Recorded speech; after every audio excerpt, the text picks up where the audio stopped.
Senator, thank you for being here tonight. Thank you. What's your reaction? Black Lives Matter has a lot of different factions, a lot of different philosophies. It's not a group that is unified across the country. And, some people march with Black Lives Matter posters and T-shirts, and they think something very different than those who are the founders of the group. But what do you think about what Mr. Newsom had to say?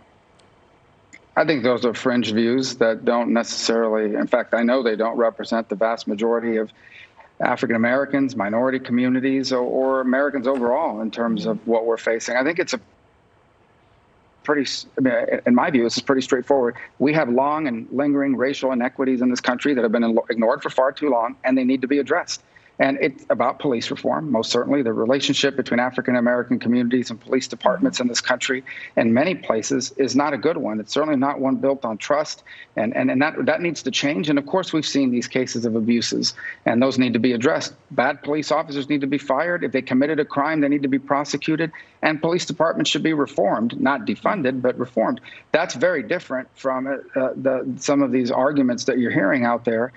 I just don't think those represent the views of the overwhelming majority of people, but it does represent the views of some people who are doing exactly what this gentleman was outlining, and others who are out there, by the way, that have nothing to do with racial equality. They're not out there for racial equality. They are there because they hate America and want to destroy it. That's another group that's out there as well. But the overwhelming majority of the people that are marching and that are raising their voices, they're asking for us to address these racial inequalities once and for all. And I think that is a majority position in America that we need to take action on and stop ignoring.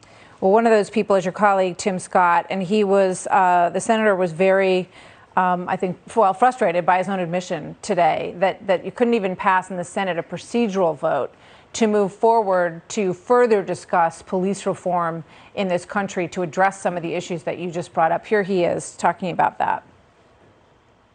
I blame an elite political class with billions of dollars to do whatever they want to do, and look at the results for the poorest, most vulnerable people in our nation.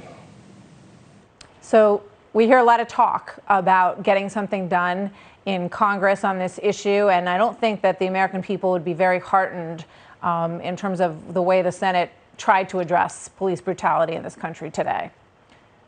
Well, let me tell you exactly what happened, and I'll tell you why it happened. What happened, so everyone understands this, the Democrats are not blocking the Republican bill. They're not even allowing the process to begin to make changes to it. So what you do is you take a vote. It's called a motion to proceed. And basically what it means is we are now on this bill. The process has begun.